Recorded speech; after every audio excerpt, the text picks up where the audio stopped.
Hey everyone, Scott Hansen here from NFL Red Zone. I hope you're checking out 1 hour of 5-Yard Rush, one of the best podcasts on NFL football in the UK.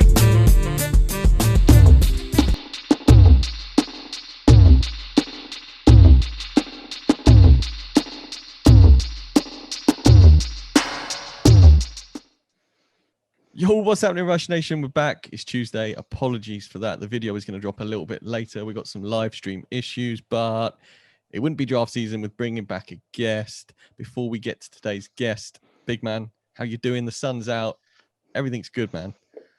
It is. It's it's all good. It's busy time of year. We can, I think, safely say that the fantasy football playbook is written, with the exception of some last minute projections and waiting for rookies to land. So nothing we can do pre-draft, but nope. the behemoth that is the fantasy football playbook 2021 is written, and despite our best efforts, we made it longer than we did last year. So I think we just I don't know how we did that.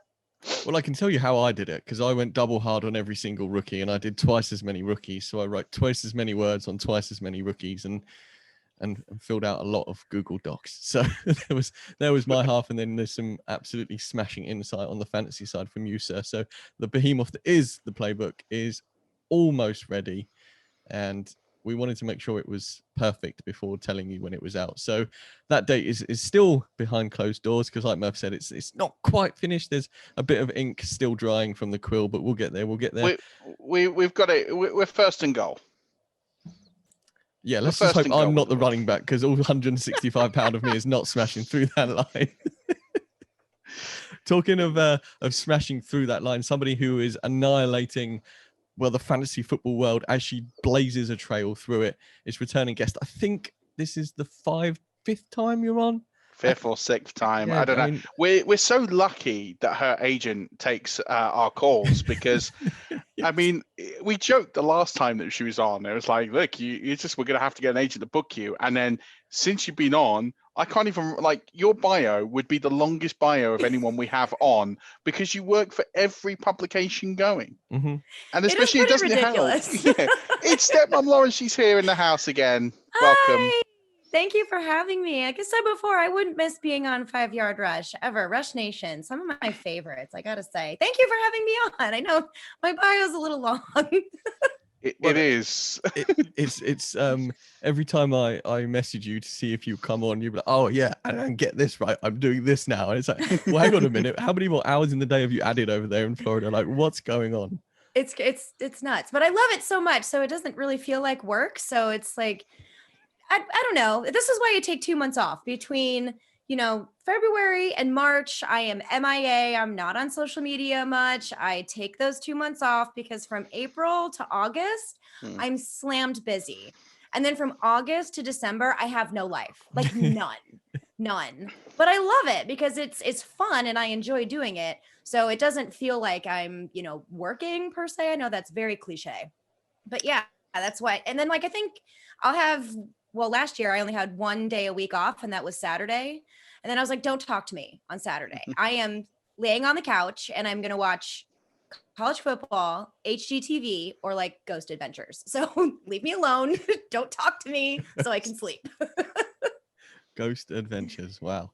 Okay. I know. I'm very eclectic with my show choices. I don't even think we even have that here in this country. I don't know. It's paranormal investigating. Yeah. It's fun. It's usually just funny, which is why I like to watch it. I was going to say. I'm sure there was some old chap at some time called Derek Akora running around doing some sort of ghost business. I don't know. Isn't he dead now? That's why I said we used to. I mean, he's probably still running around on the TV show, just on the other side of the camera now. Yeah. I was going to say, I'm pretty sure he passed. So, Lauren, why don't you let us know what's new with you? What have you picked up? What are you working on?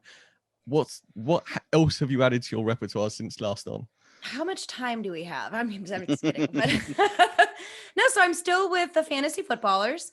I am also still with NBC Sports Edge, formerly known as Roto World, because that happened while I was on my 2-month break. And that was what happened. I don't even know. I'm gone for like 3 weeks. Like rename everything. So I have That's a confession. I actually wrote in the original version of the show notes what you think of the name change, and then realized that you're still employed by them and probably can't talk about it in a way that would be deemed as, well, how do I put it? Evan Silver-esque. Right. And how he put it. So I decided to take that question off because I think Evan probably said actually, it. Well, I can just throw it in there. I actually don't mind it. I think for a lot of people that are not in the fantasy community, they have no idea what Roto World is. No. But if you tell somebody like NBC Sports Edge, they're like, oh, so that's why I like it, because then I don't have to explain what it is that I do, which I have to do anyway. So yeah, so I'm still with NBC Sports Edge. That content usually comes out in season. I am also, who did I miss? Yes, I am newly a member of the Fantasy Football Guys, which is very exciting. So we have some fun news coming out in the next week or so, which I'm excited to share with you at that time. I don't know if I'm supposed to let the cat out of the bag now, so I'm not going to.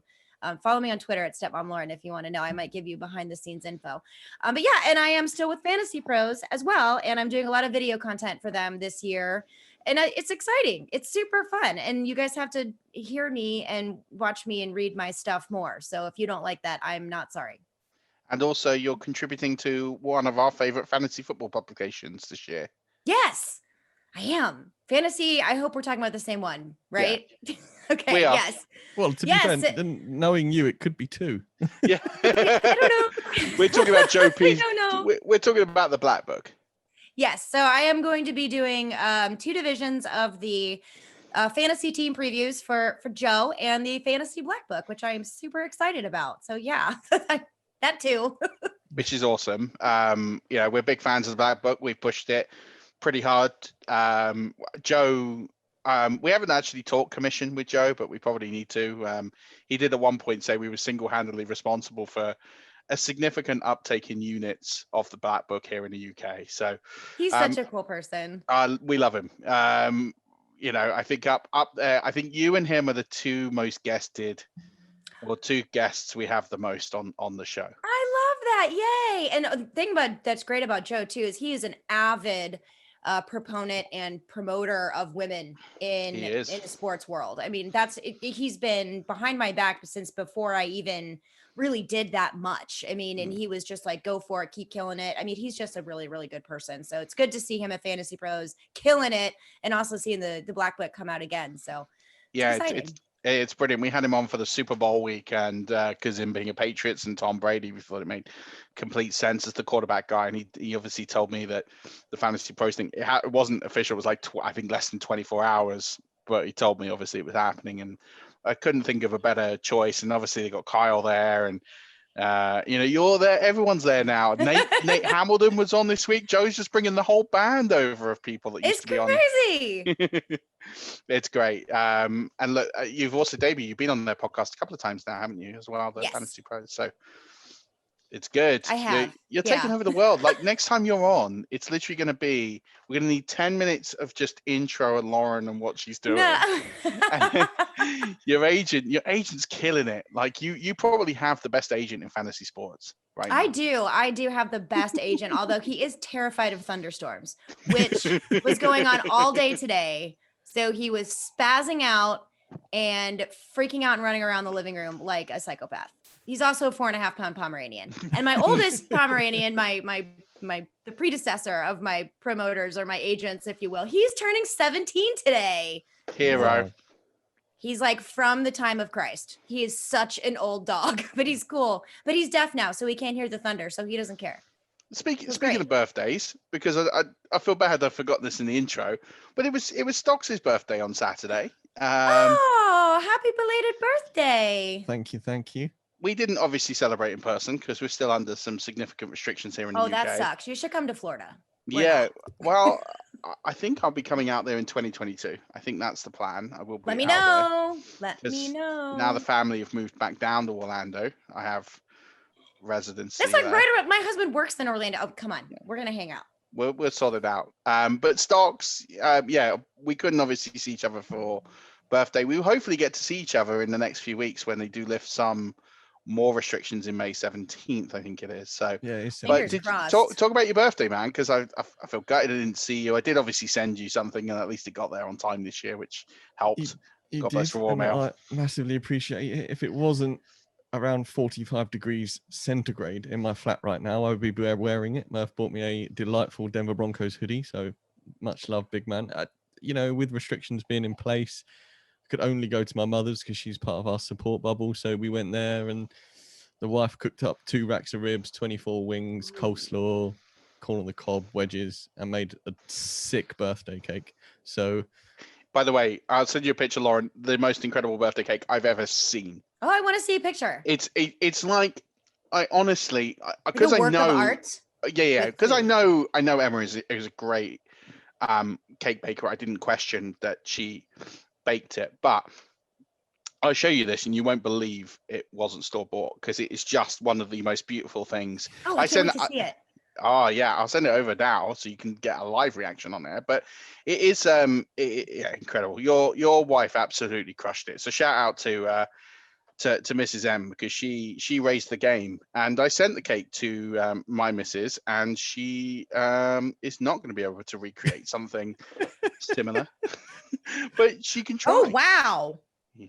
That is super cool. How good's that cake? I want to eat it. Well, I'm unfortunately, really Lauren, hungry it's, now. I haven't had lunch. it's all gone. I'm not surprised. Wow, it's that not looks gone. amazing. That does look like a work of art. Like that should be on a bake show. Like that I So- also watch on Saturdays. We're massively off topic here, but Lauren's been 5 times now, and there's only so much fantasy football you can talk, right? So Completed it. We my wife has ridiculous baking skills. Like she's as I'm good as so anybody jealous. I've seen. But I'm excellent at eating baked goods, not baking goods. when we do I'm with make you, it Lauren. to Florida, You and me together. when we do make it to Florida, I will get her to cook a cake stateside so you can have some. Oh, good. Maybe it'll be in my new kitchen. And it's like a big, big kitchen. And so we can eat her amazing baking. So here's another new segue, kitchen. Murph, that you don't know. Lauren sent me a picture of her kitchen that she's made out of balsa wood and polystyrene and stuff, but it's Yeah. essentially a tiny scaled doll's house kitchen that she's just knocked up because she's got time. Where did this come from? I love this. Okay. So my husband and I, we have had our eye on this piece of property that's not very far from where we live now. And we were super thrilled because it went up for sale and it was a really good price for the area. So we're like, oh my God, we've had our eye on this for forever. So we ended up getting it and we were so excited. So now we've been designing, it's going to be our forever home. So it's going to take us a while to actually get it all built and everything. But, part of designing a house on your own, you really have to kind of get an idea of the space and make sure everything's in the right place, countertops and cabinets and all that. So I don't know why, but I just decided to build it's basically 1 inch equals 24 inches. So it's a 1/24th scale. I'm only like halfway done, but I did get the properly backsplash. scaled. I just thought you just knocked something together with some No, wood it's with like balsa wood. And so I got all the supplies like balsa wood and then foam core board. And like I got acrylic paints and I did the same flooring we're going to use that I took the picture off of Home Depot and put it down into the right side. It's stupid. Like, why did I do this? I don't know. But once I got started, I was like, So this is the stupid. most It's amazing. therapeutic thing I've ever done. I will send you a photo, Murph, of the I know screenshot. I should go run and grab it, but I don't want to spend any more time with it. But it was really fun. And like, so once I saw it, I realized how many mistakes we had done in the actual design of the kitchen. I was like, I'm so glad I did this because now I know that this cabinet needs to open this way. And like, Well, there you go. it worked. There was a purpose. It was mind-bendingly good, and if we segue, It wasn't that good. I need to redo it. I don't like it at all. So I'm redoing the whole thing. Well, I mean, just the Eventually. effort involved with it was mind-bendingly good. Because who knocks up a balsa wood model of the kitchen? Though, I mean, anyway. We'll go back to the cake. If you like Biscoff, it was pure Biscoff. I love Biscoff. So it had a Biscoff sponge, a Biscoff buttercream, a white chocolate Biscoff ganache, and then it had Biscoff biscuits on it, and then. Yeah. Did you guys just hear that? My stomach was just like, feed me. It was good. It was mean- I'm good. trying to lose weight. So talking about Biscoff, which I love, cake, which I love even more, equals sucks. Because now I'm hungry for cookies. I love the fact that I'm on a show with a person who celebrated a birthday with one of the best cakes I've ever seen, and a woman who built a balsa wood model of her future kitchen.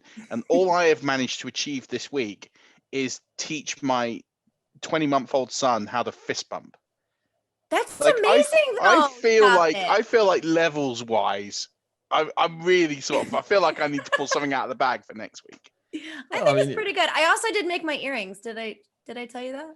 No, but they are amazing. Yes, I decided to add jewelry making because I couldn't find any jewelry that I liked, because I'm going to be on more podcasts and more videos. And so a good way to diversify my wardrobe is not by actually changing my clothes, but by changing different accessories. So I just kind of whipped these up together. It was maybe a total of 50 cents worth of stuff. And I'm like, this works.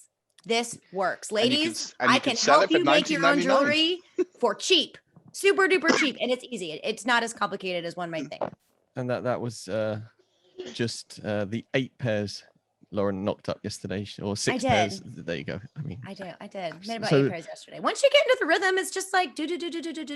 I don't doubt that one bit. I mean, we've, I don't know how long we've been going now, but we've had a little time since the season has finished, Lauren. We talked about your 2020 fantasy season when you were last on. Now we've had some time to reflect. Is there anything that you've picked up on recently that you're going to take away from the 2020 season heading into the 21 season? There's a lot of things. Don't get COVID is one of them. That's the biggest one. Yeah. And how important preseason training camp is. We all knew this, but the effects of it were pretty huge. I think the biggest thing for me, though, is what I am not expecting to happen in 2021 as a based on what happened out of 2020. And I do not think that the rookie wide receivers are going to have as big of an impact as they did last year. I think it might be kind of leveling back down to a little bit more normal for wide receivers as opposed to the running back class. But I have my eye on the second year guys that were rookies last year. And also just be like water. You always have to be like water. Things always get messed up when it comes to fantasy football, especially drafting. So absolutely. Yeah. Christian McCaffrey. So Christian, I was going to ask you, that ties in nicely, the Christian McCaffrey thing. So I know a lot of people this year are more intrigued or more buying into this. And I've spoken about this at length. I don't ever believe in shoehorning into a strategy before the draft anyway, but people are hesitant to go with running back early. We looked at last year's average ADP, you're getting 10 running backs in the first round in most drafts, going off the ADP. And people now want to hedge that a little bit and feel like, well, actually wide receiver is going to be probably a safer bet in round 1. Do you think, first of all, that based on what we saw last year with a lot of the top running backs getting hurt, not performing, whatever, do you think, you're more likely to fade running back in 2021 in the first round? And 2, do you think that as a result, more people will do the same and we might see more like a 6-6 split, or maybe even like a 7-5 split in the position ranks? I think I'm going to go with the latter on what you're saying. I am not going to do that, but I am hoping that everybody else does, because I want to be able to scoop up some of those big guys if I happen to be in a draft position that's a little bit later on in the first round where some of those elite running backs are not available. So I'm hoping that is where the trend is going. But don't forget, it wasn't just the running backs, the elite running backs, if you will, that had an issue. Elite wide receivers did too. Look what happened to Kenny Golladay. Look at Michael Thomas. Look at Julio Jones. I mean, it was bad. It was really bad, like across the board. So I think it just for me, it kind of starts off on a clean slate. And this is usually my quote strategy, if you will, which isn't much of a strategy. It's like, base your stuff on what everybody else is doing, because you're going to get a feel for where people are going and what they're doing as you're drafting. And I'm really hoping that people are going to be staying away from someone like Ezekiel Elliott, who had a terrible year last year, because things are different this year, significantly different. So myself, I'm not avoiding running backs in the first round. I hope everybody else is, though. I'm with you. 100%. And actually, I I've ain't been scared. excuse me. But I'm exactly the same as you. I've been doing a lot of drafts with people in the industry, and actually, industry folks are not fading running backs. It just seems Right. to be in best ball drafts, in other drafts, we're seeing fades from more traditional fantasy players as opposed to experts. But experts are still going 9, 10 running backs in the first round, Mm-hmm. from what I've seen in early data anyway. I feel like you have to, though. I mean, you excuse me, the wide receiver play might be perceived as safe, but getting one of those elite running backs, you can't move away from that production regardless of where you draft them. So you're going for safety over elite production at a position that's quite scarce. Yeah, and we talk about this in the 2021 playbook, and I did a lot of analysis in terms of the running back position, the position scarcity. Last year was a freak year. I streamed the RB9, and that's just from streaming players that were under 30% owned every single week on the waiver wire. And that was possible because you had so much flux, especially early season, where it's just, if you're able to pivot quickly and correctly, you could do all right. But that will never happen again. It was such a statistical outlier, not just the amount of injuries, but the amount of, you have players like Ezekiel Elliott who didn't get injured, but his quarterback got injured. Right. And there was so much flux at the position. If anything, it just showed how scarce the position is. And actually, if you hit on one of those guys, the advantage is bigger than it ever has been. I do think, looking at the floods of classes coming in, you've got, let's be realistic. We'll get onto the 2021 running back class. There's really only 3 guys in this class that are, and I'm not trying to be harsh or disrespectful, to get drafted in the NFL is an incredible thing. You have to be one of the best players in the world to get drafted. But realistically, there's only 3 players of significant interest in this draft. It is a very thin class. Next year's class lining up to be very, very similar. I personally project that within 3 to 4 years, we're going to go back to where we were in the early 2000s with fantasy football, and running back won't be as an elite position because it will be more that committee work. It will be 2, 3 backs sharing touches. I do think we're heading that way, and I think we've kind of seen the high tide of the bell cow running back for a while, not forever, because these things go around in cycles. But Right. there are still bell cow backs. There are still, and I think if you get one of those guys and they're fit, your advantage is significant in fantasy. And I just think I asked the question because I know some people are really desperate to fade them this year, but I just think you've got to punch the lottery ticket on these guys, because there's only about 7 to 10 of them that are worth owning that will give you that elite upside. Oh, absolutely. And if you wait on running back too late, your second and third tier running backs just do not produce the same amount of fantasy points as a second and third tier wide receiver. So, I mean, sure, is luck involved? Luck's always involved in fantasy football. What we do is educated guessing, and we have no idea if someone's going to get hurt, or in Zeke's case, if their quarterback is going to get hurt. But when you're looking at it, do you want 2 people that take up your spot? Let's say you have 2 running backs that combined score as much as Derrick Henry, or do you want to have Derrick Henry? Like that's going to be the choice you're going to have to make. And that's where you can help beef up your roster in the later rounds. And you can also take flyers on guys that you have maybe have some potential and some better opportunity for this year. But those first few rounds are critical. They are absolutely critical. And I think when you have an influx with this year too, like Najee Harris is going to crush it. I really hope his landing spot is somewhere other than Buffalo, because if he's in Buffalo, I'm going to be very sad. But I think he's going to do really great this year. And I think that this may be, like I think maybe you were alluding to, Murf, is that this may be one of the last years where there might be a pretty wide range of running backs that can be available in the first round, especially if people are fading them, and they can fall. If you're in, let's say, a 12-person league, if you're anywhere from 8 to 12, you may still have a chance to get one of those RB1s before that turn comes. And then you can either pick up another stud RB if it's fallen, wide receiver 1, tight end 1, and Travis Kelce. Oh my gosh, I'm so excited. Is it football time yet? I know. It's not long. I need football. It is rapidly approaching. I mean, it's crazy that it's so soon. But I'm just looking at some recent, ADP data. You're looking at, for example, Joe Mixon available in the 3rd or 4th round. You're looking at no, I agree. Look, I'm not as high on Joe Mixon as others, but people are fading these people far too far.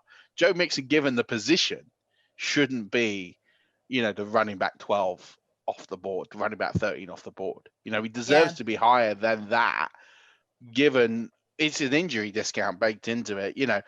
I'm not saying these guys are elite, but he should be going ahead of people like J.K. Dobbins, who, Baltimore don't produce elite running back production. In terms of opportunity, especially with Giovanni Bernard no longer there either, he does have the opportunity. The problem is like how many times can you get burned before you're just like, I'm done? And I've never liked Joe Mixon. I've never cared for him. So I've never had him on any of my teams. And it just happened to be fantasy exactly the same. Like he's just hasn't produced. It's always like, this is Joe Mixon's year. Like, how many times are we going to say that before it's like, okay, because if the Bengals, what are the Bengals going to do in the draft? They better look at their offensive line, but you never know what's going to happen. No, I agree. But they, to the point now, it's gone too far the other way. I see you over there. So like in January, February, I got in a best ball draft. I got Joe Mixon at the 4.8. Like that's just like buying money at that stage. I mean, like crazy. It's so cheap that he doesn't even need to play 10 games for it to be worthwhile. That's true. That's very true. Because if we looked at what happened till he got injured, weeks 3 through 6, he was the running back 4 in most formats. Mm-hmm. He just needs to put a few good weeks together as you're streaming RB2 and you're laughing. And I think that's the thing, is that people have got this perennial. It's weird. I've been in some drafts this year where people have faded running back almost completely, and they've gone the Travis Kelce wide receiver route, or they're trying to build the KC stack. So they're trying to go Hill Mahomes or Hill Case or Kelce Hill Mahomes, trying to do that on the turn and come back and get Mahomes. I've seen a lot of people trying to build that stack in the opening 3 rounds. I'm not so sure with that offensive line if I want to put all my eggs on that line, but hey ho. But I think it's weird. I've been in some drafts where literally it's been running back. But the second round is almost all running backs, to the point where you're having to take Najee Harris at the 2-3 turn because there isn't anyone left. Like the teardrop after him is ridiculous. And you're like, well, it's him, or it's, thinking about Ronald Jones. Like that's how bad that teardrop gets. And then I've seen other drafts where it's been a heavy wide receiver second round. It's just interesting. That's why I wanted to get your thoughts, because we don't know yet. It's still so early. Draft hasn't happened.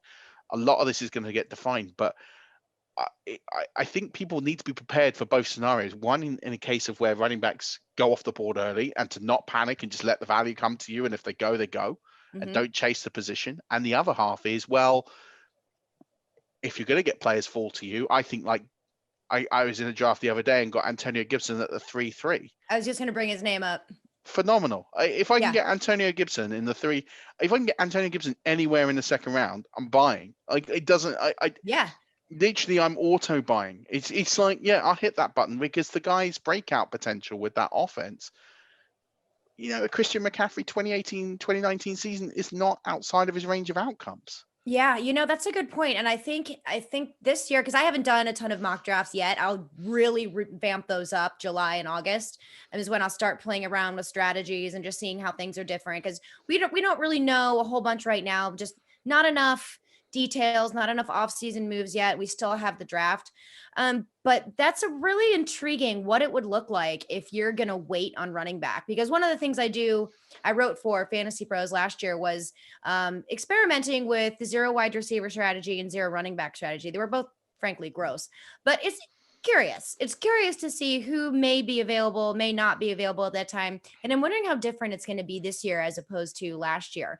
But really looking at, especially where you're at in your draft and how many people are in your league, going running back, and then just not having to worry about it unless somebody falls. I mean, we're not even sure what's going to happen with Josh Jacobs either, because he may be facing a suspension due to his DUI crash. So what does that do to his ADP? And then on the other flip side of it, then do you take Kenyon Drake instead? So there's tons of different things that are still yet to come to fruition that are going to affect ADP as we go along the summer. 100%. And we have some very strange situations out there. We have Arizona, where you've got James Conner and Chase Edmonds. Who knows what's going to happen out of there? You got Houston, where you've got David Johnson, Mark Ingram, and Philip Lindsay. and we might not have Deshaun Watson. Who knows what's going to happen there? That's a hot mess. Yeah. Houston is a hot mess. You're almost- Houston, we have a problem is not even like it's serious. Exactly. You've got Tampa's a mess. We don't really know what's going on there. And then if they Speaking of Giovanni Bernard. Yeah, I mean, well, look, I don't think Giovanni Bernard is someone that should be drafted in fantasy football this year. But he does take away from Ronald Jones and Leonard Fournette because I think they only have, oh my gosh, I don't quote me on this number, but I think it's only like 93 vacated touches total. That includes the receiving game. So there's only so much to go around in a Tom Brady-led offense. So I don't like Giovanni Bernard because of what he does to Ronald Jones and Leonard Fournette. Well, I don't think he hurts Ronald Jones. Because you don't think so? No, because Ronald Jones doesn't really do much on. He doesn't do any third down work. That all went pretty much exclusively to Fournette and to Shady McCoy in the few touches that he managed to garner last year. Right. It was 25. Yeah, it wasn't many. And then when Literally, you've got, I think it was only 25. Yeah, I mean, you didn't have many. I mean, he nicked a ring. Fair play to him. But he had. It's more about Fournette for me. Like that whole backfield is a mess. Keyshawn Vaughn is back with a preseason. Like if they end up going running back, that is just a whole situation I just want out of. I don't want any part of that backfield because do you get Lombardi Lenny, who's going to come in and take touches from Rojo? Like they could equally have three backs that will all get roughly equal percentage shares of like 14% of the work. And then you're like, well, none of them are going to be relevant at that stage. And they're all going to go too high in drafts to want to buy it. But there's so many positions. What's going on in Atlanta? Do we really buy that Mike Davis is going to be the RB1 starter in Atlanta? What's going on in New York, in the Jets? Tevin Coleman? Are we really to believe that Tevin Coleman is the RB1 in like starting opening day? The Jets are going to start with Tevin Coleman at running back. Like, it's as you're saying, there's so many situations to be worked out. And I think that's what might elevate that tier of if you want to miss out, because last year was a great year to do zero RB. Last year was a phenomenal year because so many of the elite players either didn't produce or got hurt.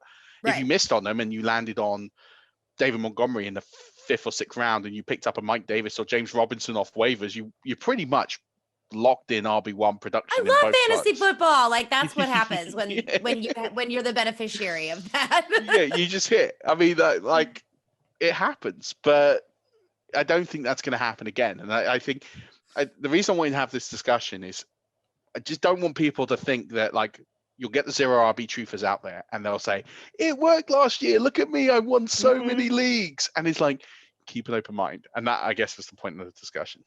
I mean, true. So in one of my leagues, just real quick addition onto that. So in one of my leagues, I went zero RB on accident. So the way it turned out, I ended up drafting like Chris Godwin, Kenny Galladay. Who else was one of the wide receiver ones? I had like 3 elite wide receivers, and Terry then my McLaurin. No, I can't remember who it was. I'd have to look at it. It upset me so badly. And I had George Kittle, and then I had Josh Jacobs. That was my team. So the top 3 running backs, Galladay, Godwin, and who else it was, I can't remember. Michael Thomas, that's who it was. Oh, yeah. Those were my wide receivers. And I was like, I have the best team ever. And then week 1, and I was like, my team is terrible. And I think I won 2 games out of the entire team. When on paper, prior to, I had an amazing team. So while I didn't have the Christian McCaffrey, Saquon Barkley problem, I had a serious problem at wide receiver. It was bad. I think that shows that it can happen at any position. Yeah. And that's a harder route to go down, but it does happen. I had Kenny Galladay on one team last year. One team, it was my 6 and 7 team that ended up sneaking in to the playoffs on points scored, and then I won the championship. Don't talk to me. That's how you do it. Get out of here with your bragging. Kenny Galladay I kept on my roster every week until week 16 as well. It's terrible. It's terrible. Absolutely terrible. I will never it was like the whole, is he going to play this week? No. Is he gonna play this week? No. And I was super proud of this team because I was so drunk when I drafted. I was hammered. And it wasn't my fault because it was my fault totally. But prior to, I was at a draft for my bar league that I'm in. And they all were like, no, you're an analyst. You're not allowed to like be in this league. And I'm like, I'm in it anyway. Here's my $100. So I was in it. And one of the people who didn't want me in there was the bartender. making me very, very, very strong drinks. We're going to need to rewind a second. You have a bar league? Yeah. I'm in it. I don't run it. So I need to know the mechanics of how a bar league works. Like, You is ever it a heard case of a bar of league? no? No, What? And I no. run bars. This before this goes any further, Lauren, before you divulge what is in the bar league, Murf, you are not suddenly going to add a chapter into the playbook called starting up a bar league. It's not happening. I'm not writing any more. I mean, there's probably a couple of thank yous I'm going to add to the book, and I'm not writing another thing. Okay, Lauren, you may proceed. So a bar league is just a way of saying, like, how you have your home league. Well, the bar league is like the ones with all your buddies that you go to the bar and drink with. So I have a home league, but I also have a bar league because a majority of the people in that league are regulars at the same bar. Does that make sense? That's awesome.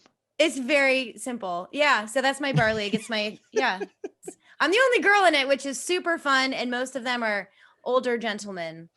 And it's a lot of fun. I mean, that's one of my ironically- favorite leagues to be in. Ironically, that's very British. Yeah. It's also very American. Yeah, love it.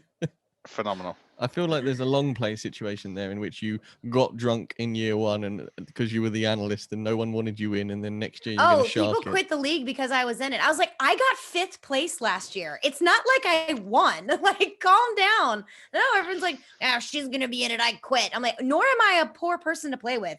Like, I do not trash talk that bad. I mean, a little bit, but only if it's spoken to me first. Okay. I don't like go out of my way, but I entertain trades. I'm a fun league mate. And these people are like, no, she's in it. I don't want to play. And I'm like, okay, fine, whatever. Find somebody else. But I'm in it. So sorry about you. I do have a section of the playbook written that talks about doing live drafts that involves being at a bar already. Oh yeah. Yeah, we do that. So That's there's fun. some, But I there got is really some, drunk at mine. yeah. So I've got some tips that will potentially help. Oh, I know all those tips. Did I follow them? No. No, I didn't. And so when so it was that draft, and I was hammered, and I Ubered home, and we were having our home league draft at my house. And I'm not pretty sure. I don't remember the first 8 rounds of the draft until I looked at my team the next day, and I'm like, how did I get all these amazing wide receivers and Josh Jacobs and George Kittle? It's like, it's a good thing I researched this for my job because I can kind of do it in my sleep. It's like, and my team turned out to be 2-14. It was terrible. But hey, that was injuries, right? There's yeah, it was unlucky, but don't get hammered while you're drafting. Don't do it. That's the often. Don't do it often. That's the key advice right there. Often. We've swayed away from the rookies by going to the bar league, and that's all good and dandy. Lauren, you mentioned to me you don't do rankings, but the quarterback rookies coming in, obviously Trevor Lawrence is the number one. Who you got after that? Murf, tell me you're still there. I'm still here. Okay, Lauren. If you could see the Zoom right now, Rush Nation, Lauren has a shocked look upon her face, and I think people will see the video, right? So they'll see this look. They would, yeah. If you're looking at the video now, this is going to be interesting edit in the podcast. But Lee, hey, look out for this one in the video. Lauren is still looking astounded. So I think she has gone. Murf, who are your quarterback rookies in this class? I mean, obviously Trevor Lawrence is one. We pretty much presume Zach Wilson's going to go at 2 now. Lauren's video is back, guys, and there she is. There she is. She's ran back. away. You, Lauren, you want to see the face you left on the Zoom as your screen froze? I leave the most amazing faces, especially the YouTube thumbnails. Oh, it's usually something absolutely horrendous. Well, I'm proud of it. I think our boy Lee can do something fantastic for this YouTube thumbnail that's going out later on in the week. Yeah, sorry about that. So I normally plug in my high-speed internet to my computer. I forgot we're having thunderstorms, so it just decided to poop out. But I'm plugged in and I'm ready to go. Okay, Segway. What do you mean you normally plug it in? What, your Wi-Fi went down? An Ethernet cable. Yeah. Yeah, no, Ethernet cable. I was confused. I thought there was 2 internets into the house and you used different ones at different times. Oh, I have 3. Okay, so rookies. I legitimately have 3 different Wi-Fi signals. I can't process your Wi-Fi right now. Neither can my Wi-Fi. No, clearly. quarterback rookies, Lauren. I don't know if you heard my question or not. I did not. Okay, so you told me earlier today that you don't really do rankings, but you can do lists and stuff. The quarterbacks coming in, Trevor Lawrence is the number one. Who have you got after Trevor Lawrence? This is tough. Okay. I like Justin Fields quite a bit. All of this is going to depend on where they go, in my opinion. So Trevor Lawrence, obviously going to Jaguars. So let's get that out of here. I think that Wilson has a big opportunity if we're going to assume that the Jets are going to draft him. I really like that. Justin Fields, interesting. Mac Jones, interesting. My favorite quarterback out of all of them is going to be Trevor Lawrence. And then right after that is going to be Justin Fields. I think he's got a chip on his shoulder, and I think he deserves, in my opinion, I think he deserves to be ahead of Trevor Lawrence. But we already know where he's going, and we already know the opportunity that Trevor Lawrence is going to have. So I tend to put him just a little bit further up, but I think Justin Fields is a badass. He's tough young man, ready to make some waves, and I'm excited to see it. I completely agree. My rankings are exactly the same as yours there. Lawrence, Fields, and Wilson are my top three. And I think for fantasy, I don't think there's a big, huge gap between them because we expect all three to play pretty quickly. Right. It depends where Fields goes, but I think wherever Fields goes, we'd expect him to play pretty early. We know Wilson is going to play because they're not going to play Joe Flacco. I thought Tevin Coleman was the new quarterback. I'm kidding. It could be. Who knows? Tevin Coleman can do it all, just not when it matters, or consistently. But yeah, it's gonna be interesting to see what happens. For me, I'm kind of like I'm done listening to the mock drafts now because it's got very, very silly. Like. It gets super convoluted. It's like so-and-so gives up their firstborn and their soul to go into the second. It's like, okay. I love a mock draft as much as anybody, right? I do a lot of them. I participate in a lot of them. I love talking about it. At this stage, right, of the draft, we're 9 days out from the NFL draft. Whatever you get now is nonsense, is what the coaches, is what the teams want you to hear. In the early days, it's leaks. It's all about gathering information. It's putting pieces together. Now, all of that's done. There's no more pro days. There's no more exercises. There was no combine this year. There was no backdoor chats. It is what it is now. And for me, the first three picks are done. The 49ers know who the Jets are taking. That's why they traded up to 3. They put a call in the 2. They know who the Jets are taking, and they've gone, right, we need to go to 3 because we have to get our guy. And they have a guy, whether it's Fields, whether it's Jones, whoever, they have a guy. They're just messing now. They're just playing with the media because why wouldn't you? It's fun. And you want to gain a competitive advantage. I'd personally endorse sabotage. So go for it. Massively. I'm all for it. You'll read some great tricks in the fantasy football playbook if you buy it about ways that you can sabotage. I do it on a regular basis and people don't know. But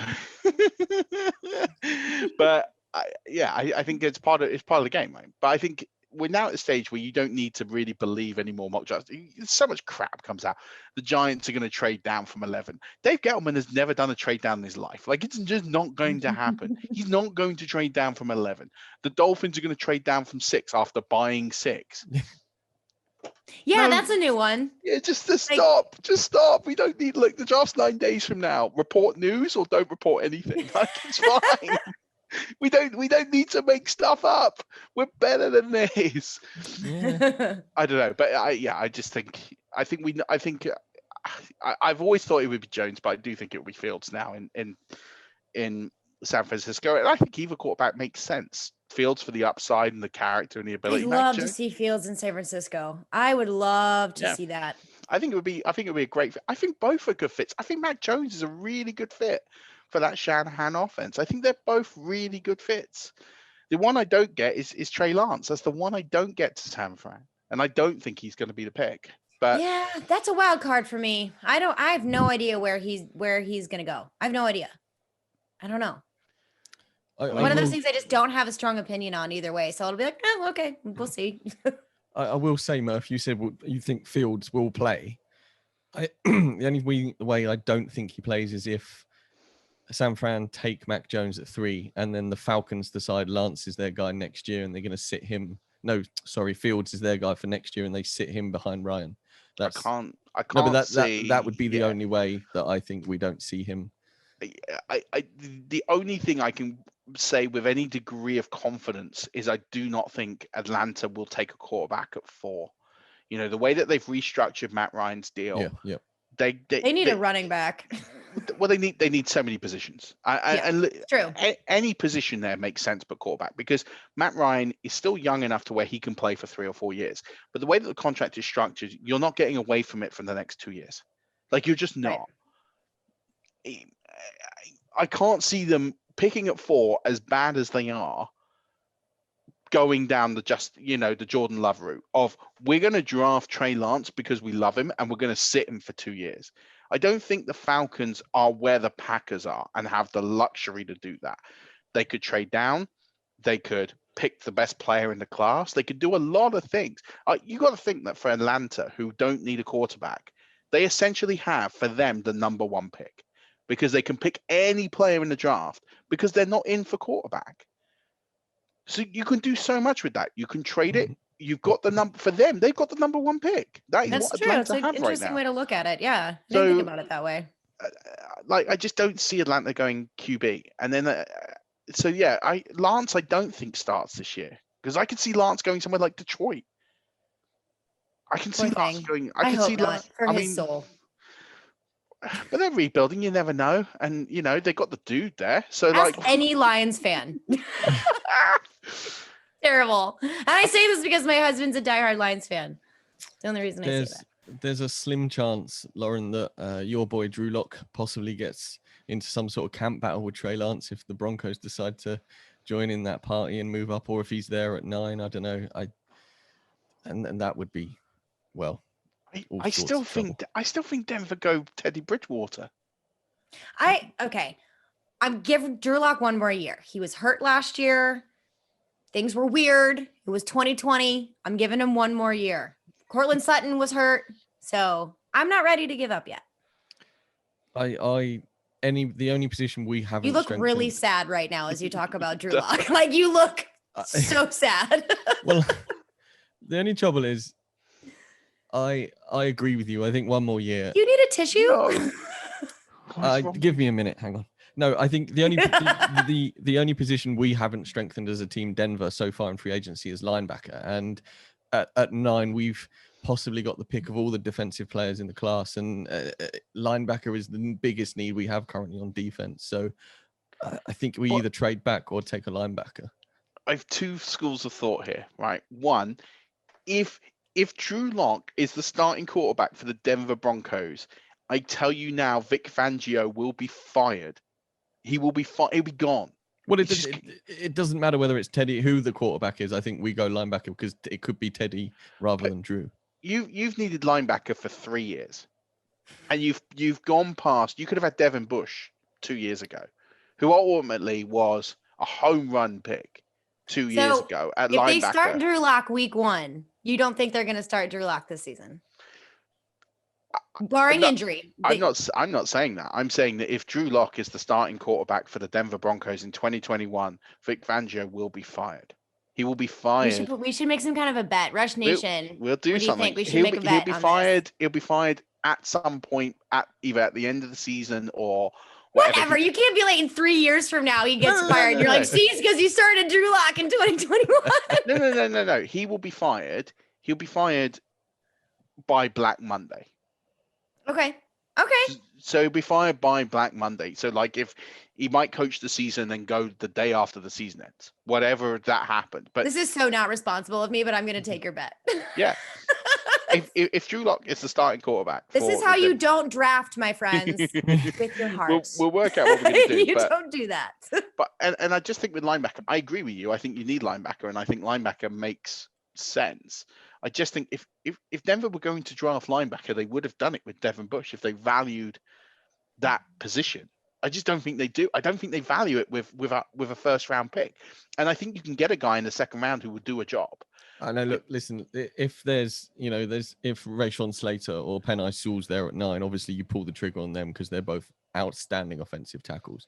And I think there's a couple of good linebackers. I mean, if Zaven Collins falls into the second, there's a chance we maybe move up a little bit and try and pick him. And there's somebody else who's gone off the top of my head who's also worth an early second. So I think it is draft dependent, board dependent even, and the fact that tackle is, you can't pass up on either of those guys just because of the talent. So you're right. And I think Sewell's in play. I think Sewell's in play at 9. I genuinely he definitely think shouldn't be. He shouldn't be, but I think the Bengals are going to put the trigger on Jamar Chase. Please don't. Oh no! The more it goes on. No. I think you're right. Sadly, I just don't want them to do that. I mean, and if they ever, and I think it was Peter Schrager this morning on Good Morning Football said this too. If they even think about taking someone other than an offensive lineman, take a look at your quarterback's knee. Look at every play that he was sandwiched like a Klondike bar. Like, let's go get that boy some protection. If I was his mama, I'd be mad. You've got to protect the franchise all day long. Like, you've got to take tackle at 5. I've said it for months that if the Bengals do anything other than take Penei Sewell, they have Tyler Boyd, they have T. Higgins, they just got rid of AJ Green. Fine, whatever. You don't need Jamar Chase. You'll get a great receiver in the second round if you're really desperate for a new toy. Exactly. You'll get one. Offensive line. It's fine. Yeah. And thank you. The thing with the Bengals as well is I got really passionate about that. I love Joe Burrow. they don't need a receiver because they've got the outside guy in T. Higgins. They've got the slot in Boyd. It's not as if they're aching at either position across the line. So it's mental to think that they don't go offensive line. I mean, hope they don't. Don't go. You know what I mean? Yeah.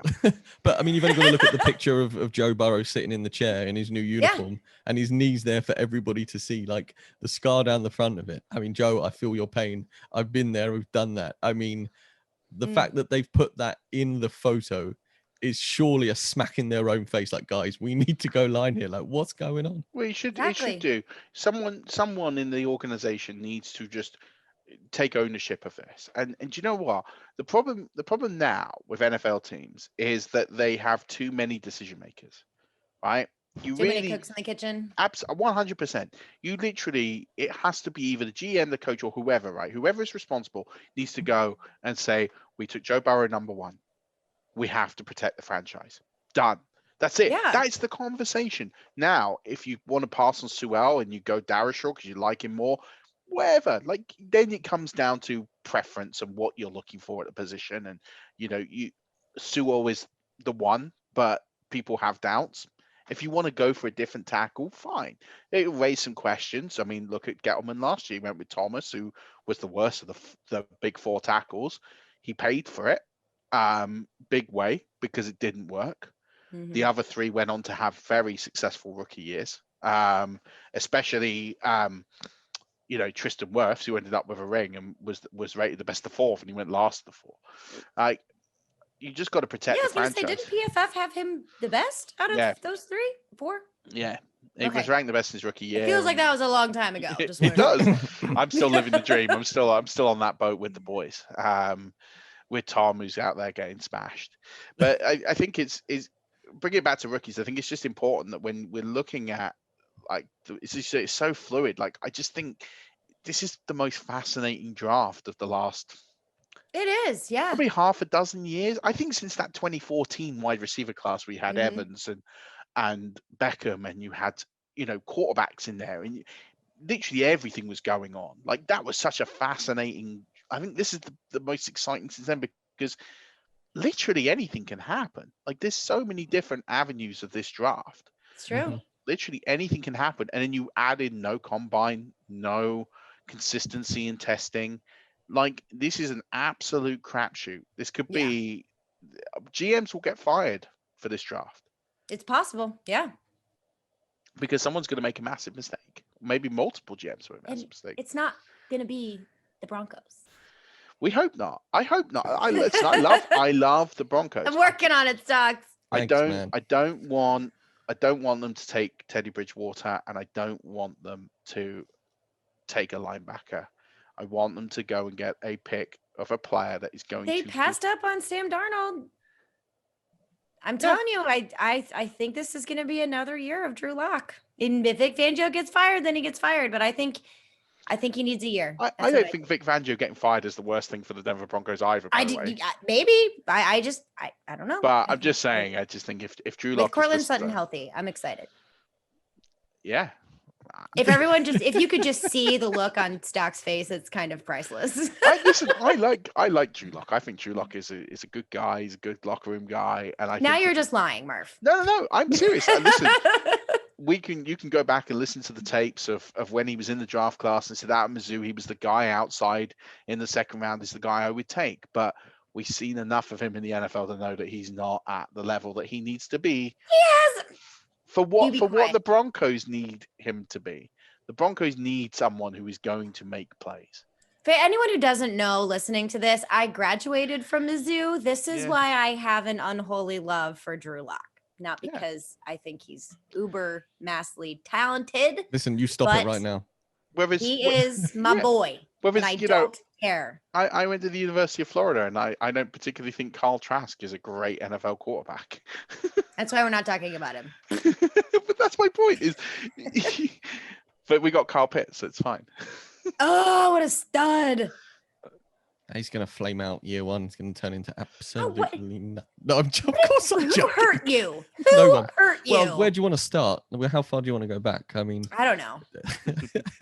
So I was going to say, running backs is really thin, right? We know it's going to be Harris, Etienne, and Williams. They're like the guys at running back. Is there anyone else you're mildly interested in at running back? Because it's rather safe to talk for wide receiver, to be honest, because that's far more interesting than what we've got. My eyeballs are on Najee Harris and Etienne. Yeah. Those are the two I find most interesting for redraft purposes. Again, because I'm not a big dynasty player, everybody. Remember, I'm a redraft girl. So for me, I think landing spots for those two are going to be critical for 2021. I'm just going to say that I think Jamal Jefferson is going to be a real dark horse into the I think if he lands in the right spot and gets, if we have another JJ in the NFL, I am going to make them have some kind of nickname that I remember. I'll come up with them. I'll message them. This is your new name. Henceforth, accept this nickname. You will be known as. Yeah. Okay. Let's talk some wide receivers. Judging by the chat in the room so far, the Bengals taking Jamar Chase at number 5.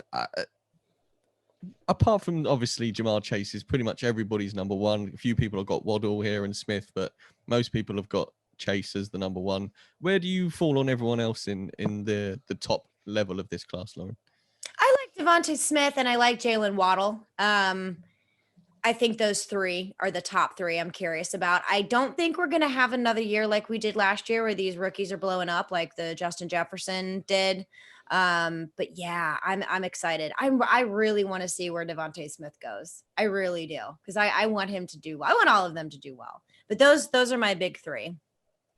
Okay. And then do you have anybody that you like from a deeper perspective, if like a sleeper almost? I know it's very early and they don't have a team, but nah, not really. I'm boring. Sorry guys. I don't have anything other than that.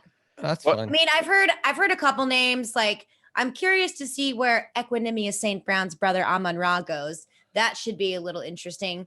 Rashad Bateman is another curious name that's been thrown out there, but really 3, those are my top 3. I mean, obviously I'm going to pay attention where all these guys go. So, but I'm more curious to see if there's going to be an immediate fantasy impact. But if one of these guys goes to a team that needs a wide receiver, who knows?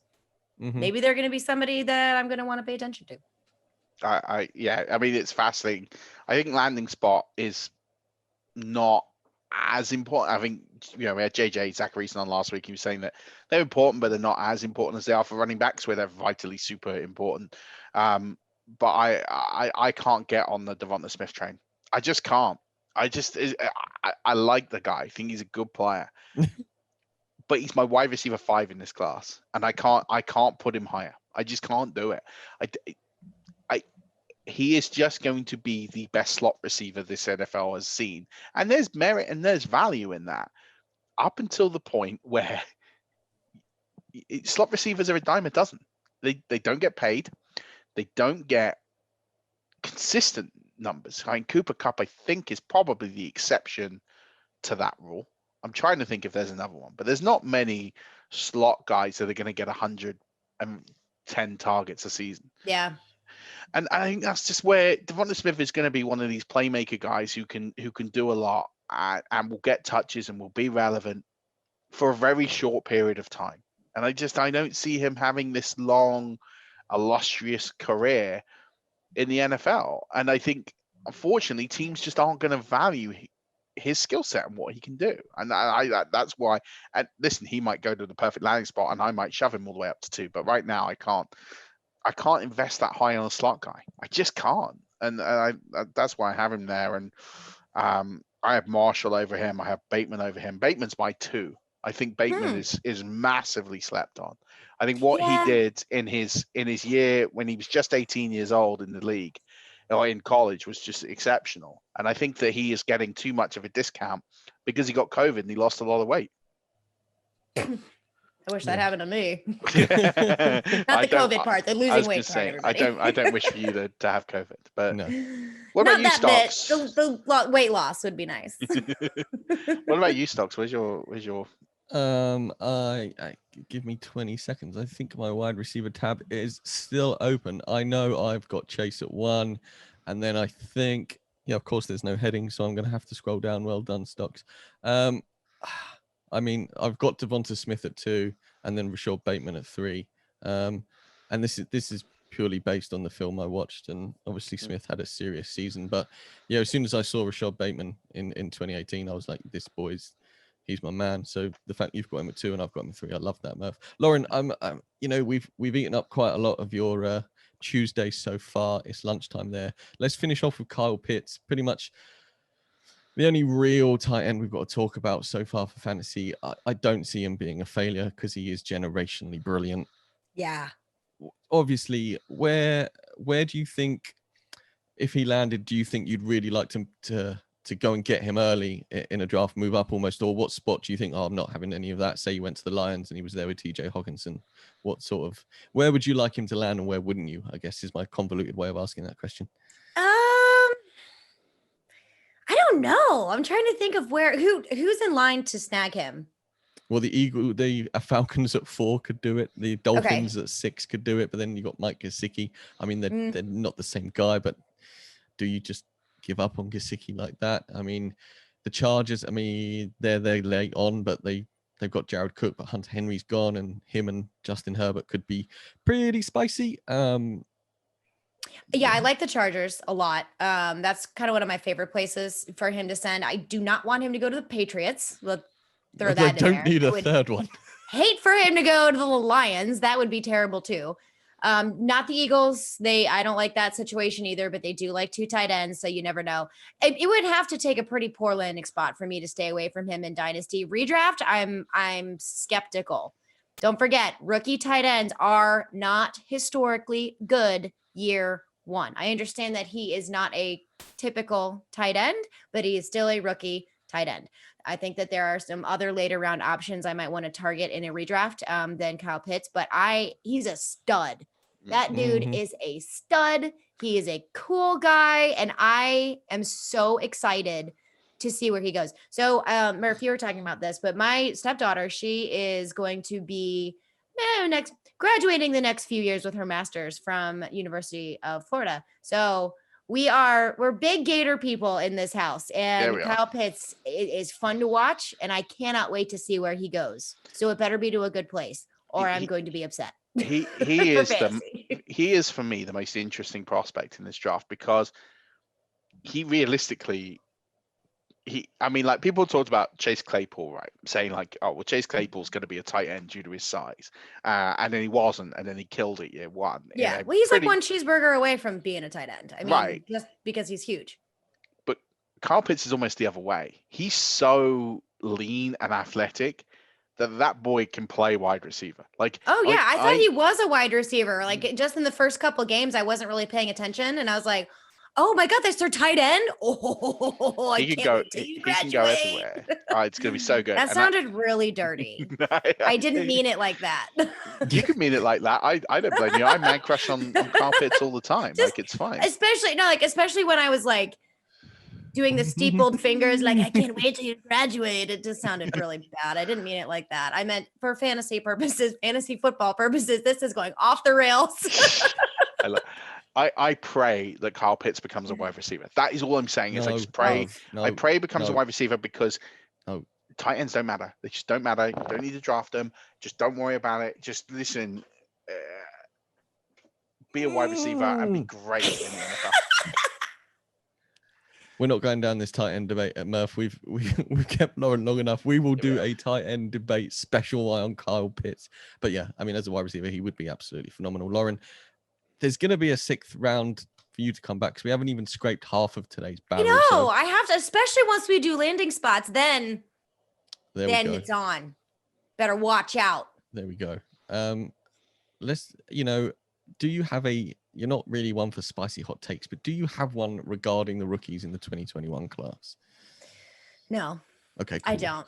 This is how I roll. I wait. I'm one of those just like wait and see. Everything is going to change. I never want to get my hopes up and fall in love with a rookie. And then they land in someplace like, I don't know, Buffalo. That sucks for a running back is what I mean. So I never really get too invested in the rookies. I wait to see what happens. So I will have a spicy hot take once I know where they're going.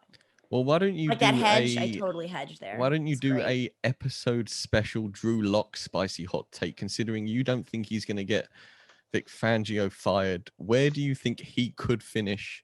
Oh, he's going to be top 10. Duh. There you go, Bosch. Stick that top 10 in what? Whoa. Quarterback. Obvi. In what? Backyard football. I mean, just pick a category, anything. Like top 10 in what? Like top 10 in fantasy finishers. Drew Lock, market this date. Gosh. 2 days I tell you what, after if Drew Lock is the top 10, if he finishes in the top 10, I'm gonna go all out on this. If he finishes in the top 10 QB positions of in fantasy football this year, I will come on whatever show you're doing with a Drew Lock jersey. Yes. I will do Rocky Top. Right? I don't want anything in return. I'm that sure this is not going to happen. I'm that sure it's not going to happen as well. I literally don't. But I wanted a hot take. I mean, you nailed it. That's the hottest take I've ever heard. I will come on whatever show you're doing. I will do Rocky Top. I'll learn all the words and everything, and I'll in a Drew Lock jersey, and I'll do it in a tutu. If you can find one that fits, I don't think there's one made. I'll make you one. Oh, there you go. Yeah, we'll go from there. This is wildly out of hand as per usual. This is why we absolutely love Lauren coming on. Lauren, it's been, I don't know how long since the beginning of the show. People have forgotten where all your good stuff is available. Why don't you let everyone know where they can find you? I forgot to. So you guys can find all of my work on my website. It's stepmomlauren.com. You guys can find me on social media at Stepmom Lauren. I'm way more responsive on Twitter, but come and talk to me. Come say hi. I love talking fantasy football. And again, I write for the Fantasy Footballers, Fantasy Pros, NBC Sports Edge, and Football Guys this year. And I cannot wait for 2021. Go kick some butt. It's not far away. The draft is just 9 days away, Rush Nation. Lauren, I mean, 2021 season. I mean, we are in. We got you. We got you. It's not like you got smart people listening to this. They know what I mean. For sure. You're coming back for at least 6, 7. Let's try and get to 10. It's a race between you and Joe Pizzapia. Let's do it. That's not even a challenge. I will be here for the 10th episode of my visitation. That where I get visitation rights. Yeah, we can sort something out. Lauren, this has been an absolute blast. Thank you so much for coming back. Take care. We'll see you soon, I suppose. Thank you. Thank you for having me. Oh, you're welcome, Murf. As always, big man, this has been an absolute hoot. Rush Nation, that was Stepmom Lauren 5.0. Until later on in the week when Rich is back with the Dynasty Pod and the College Guys land, 5-Yard College land on Wednesday with this week's edition. Stay safe. Interact with us on social medias at Murf_NFL, 5-Yard Rush on Twitter. Come to the website, all the articles, mock drafts, it's happening over there. It's popping off. I got to go. Need to lay down, pass out. As always, don't forget, keep rushing.